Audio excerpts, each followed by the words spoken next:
Hi, in this tutorial we'll be looking at getting information from the GPV, mostly about stuff that you've marked in the map panel. So we're going to assume that you came from Compass, and so the site you're interested in, you hit the Map It button, you logged into the GPV, and you've already selected the site that you were interested in. That's 5DA137 in this case. So you have a lot of information from Compass. Also, you have an awful lot of that information shown here in the function panel on the right of the screen.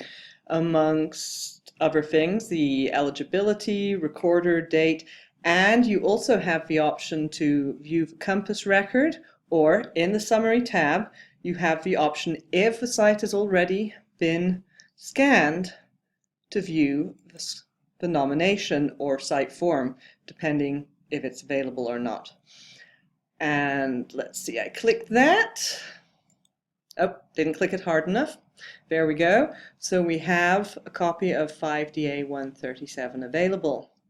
Now, a lot of other information can be gleaned using these buttons at the right top of the map panel. First off, we have the Identify tool. When you select that and you click on a site,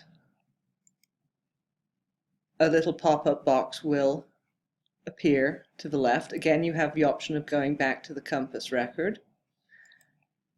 If you click, this is something that's interesting to note, if you click on a site, oh, and notice also that as you scroll over, you are seeing the site number and name, or maybe a document number and name for survey.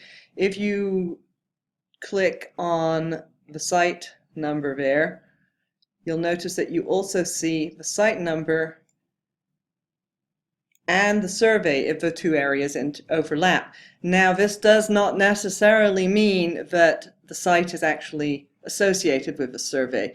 There's a very good chance, but in this case, for instance, chances are that the George H. Stewart House or Crum residence was not recorded as part of an intensive archaeological resources survey along I-25.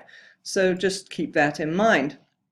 If that's a problem for you, you might want to go to the legend. This is one of the ways you can work around it and say, I don't want to actually see surveys in Zone 13. Remember, once you've unchecked the surveys in Zone 13, always click your refresh map to make that change. The surveys are gone. Now, if you go over here and you click on the site, you're only going to get the site information. You're not going to get the survey information anymore. Other things you can do, you can get UTM coordinates using the Display Coordinate tool. So if you select that and you click on a location, it's going to give you the UTM coordinates. These are NAD 1983 projection.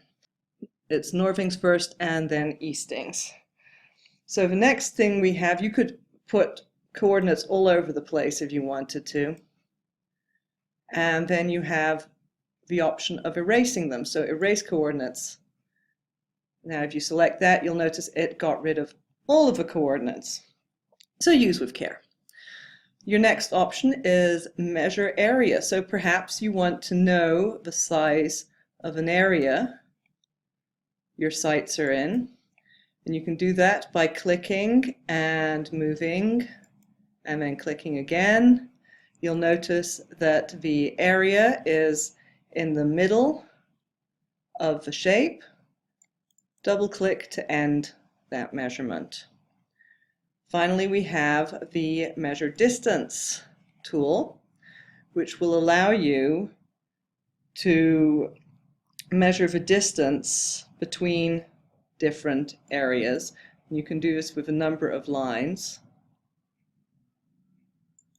And it's going to give you a cumulative length. Notice that the line you are clicking on, or you are creating actually, isn't actually shown on the map. Again, you can double click to end that measurement. And last but not least, above the map panel, you will see a help button. This is very useful information about the general purpose viewer. While a lot of the cases that they use as examples do not actually apply to cultural resource management, it's still a very useful tool to have at hand. Of course, some of the information is going to sound very much like our tutorial videos, so I suggest that you check those out. And that covers getting information from the GPV. Please check out the rest of our tutorials.